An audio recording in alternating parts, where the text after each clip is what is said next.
Hello everyone, this is Slave of Jesus Christ, and the topic of study is Daniel chapter 6. That is the plot against Daniel. As it states, it pleased Darius to set over the kingdom 120 satraps to be over the whole kingdom, and over these 3 governors, of whom Daniel was one, that the satraps might give account to them, so that the king would suffer no loss. Then this Daniel distinguished himself above the governors and satraps, because an excellent spirit was in him. And the king gave thought to setting him over the whole realm. So the governors and satraps sought to find some charge against Daniel concerning the kingdom. But they could find no charge or fault, because he was faithful, nor was there any error or fault found in him. Then these men said, "We shall not find any charge against this Daniel unless we find it against him concerning the law of his God." So these governors and satraps thronged before the king and said thus to him, "King Darius, live forever. All the governors of the kingdom, the administrators and satraps, the counselors and advisors, have consulted together to establish a royal statute and to make a firm decree that whoever petitions any god or man for 30 days except you, O king, shall be cast into the den of lions. Now, O king, establish the decree and sign the writing so that it cannot be changed according to the law of the Medes and Persians, which does not alter." Therefore King Darius signed the decree. Now when Daniel knew that the writing was signed, he went home, and in his upper room, with his windows open toward Jerusalem, he knelt down on his knees 3 times that day, and prayed, and gave thanks before his God, as was his custom since early days. Then these men assembled, and found Daniel praying, and making supplication before his God. And they went before the king, and spoke concerning the king's decree. "Have you not signed a decree that every man who petitions any god or man within 30 days except you, O king, shall be cast into the den of lions?" The king answered and said, "The thing is true, according to the law of the Medes and Persians, which cannot be altered."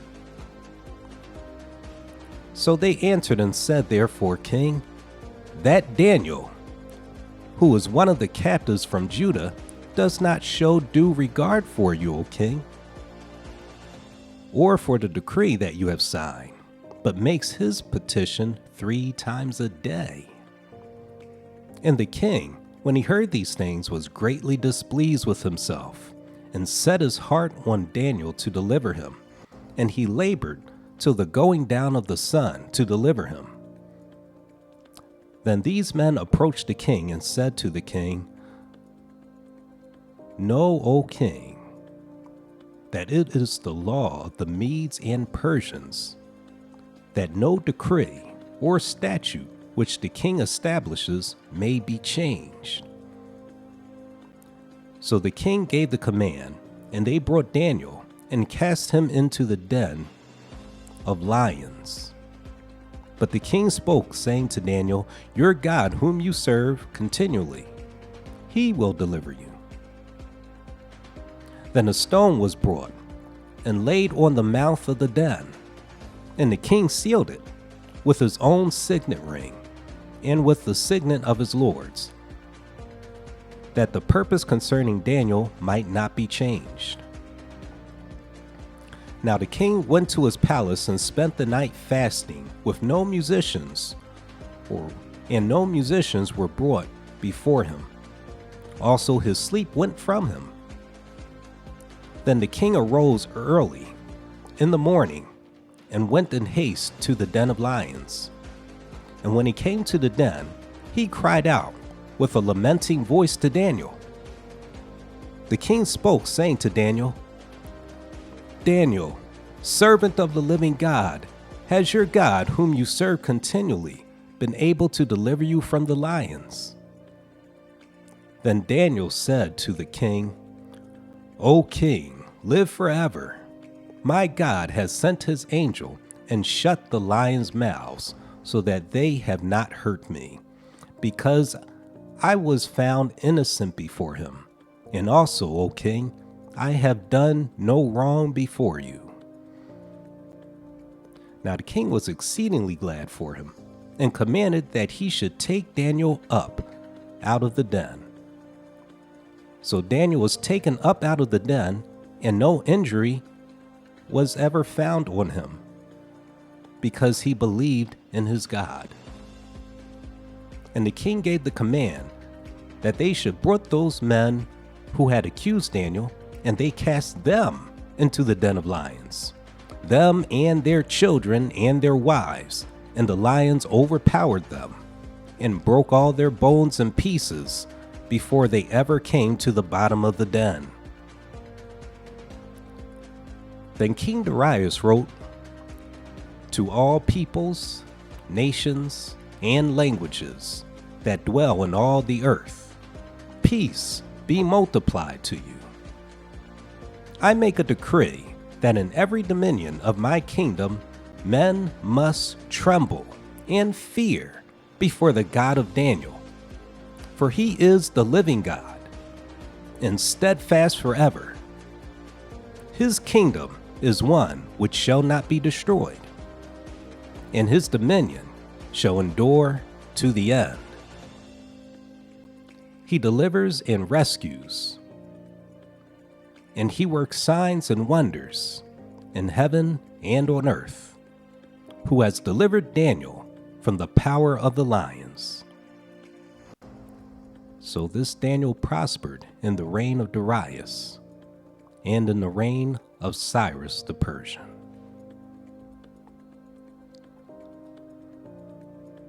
That is because Daniel remained faithful to his God, even in the threat of persecution. He did not compromise. He truly walked by faith.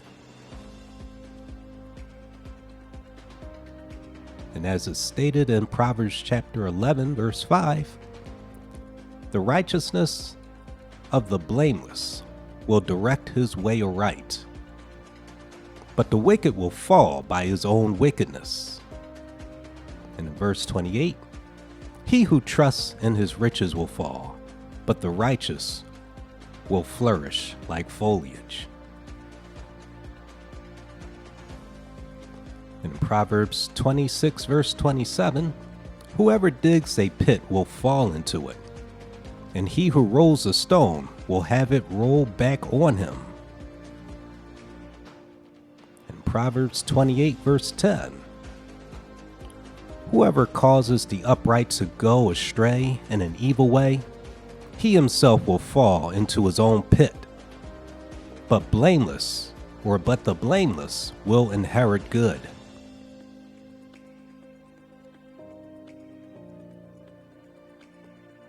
In Ecclesiastes chapter 10, verse 8, he who digs a pit will fall into it, and whoever breaks through a wall will be bitten by a serpent.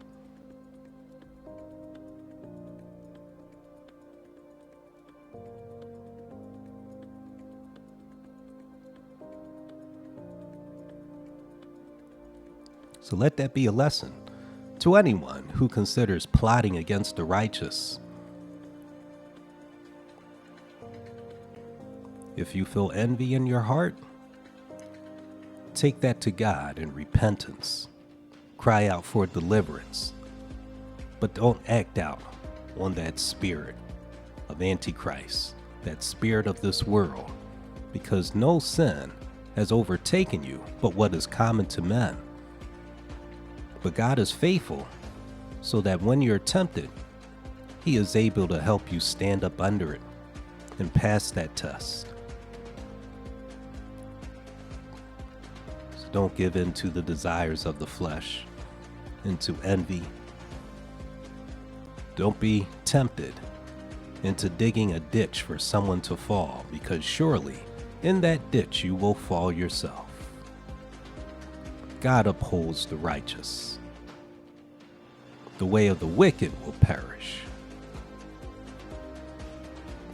So don't fear persecution.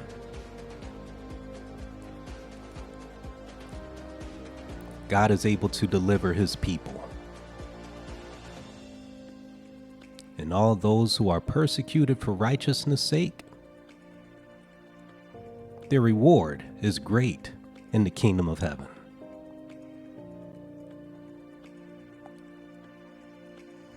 So again, this is Daniel chapter 6, concerning the plot against Daniel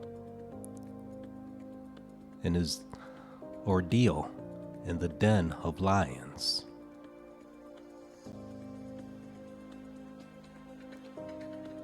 So thanks for listening. Hope it's been a blessing. Grace and peace.